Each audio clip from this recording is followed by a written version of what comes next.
The flood is expected to reach downstream Kotri by September 4th to 5. Right now, I'm joined by Ahmed Rafe Alam, who's a prominent Pakistani environmental lawyer and also an activist. And you all have, if you are anyway interested in climate change in Pakistan, there's no way that you would not have heard about Ahmed Rafe Alam. So thank you so much for joining in. So my first question, we just had a devastating flood in 2022. 1,700 lives were lost. A third of a country was submerged in water for almost a month. And yet, 3 years later, we are at the same crossroads. We are looking down the barrel.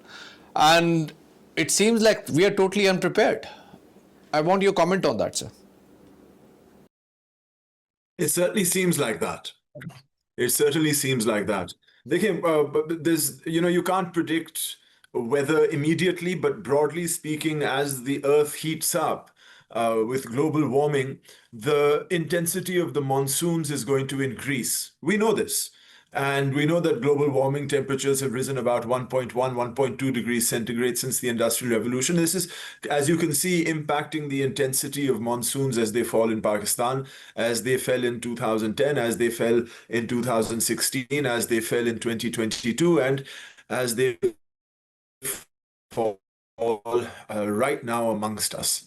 And I've known since early June with notifications issued by the Pak Met, the Meteorological Department, as well as the National Disaster Management Authorities, that there were going to be rain spells in the northern regions of Pakistan in June.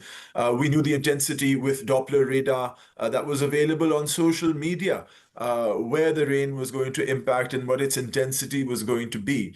And while I grant you that many of the areas like Bonaire and even further up north in Swat are far-flung, and it's very difficult to get communication there effectively, I give you that. But we knew about this.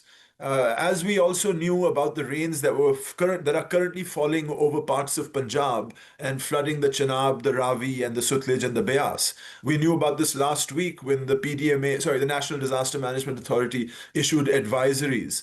We know how much water is going to be there. I mean, even on Indian social media, you could tell about the flood in the Tavi River, which has engorged the Chenab. You could tell about it 2 days ago. People were talking about how it's risen 5 feet. So with all this data available, it really is a question then of response and lack thereof. Now, different areas have had different responses.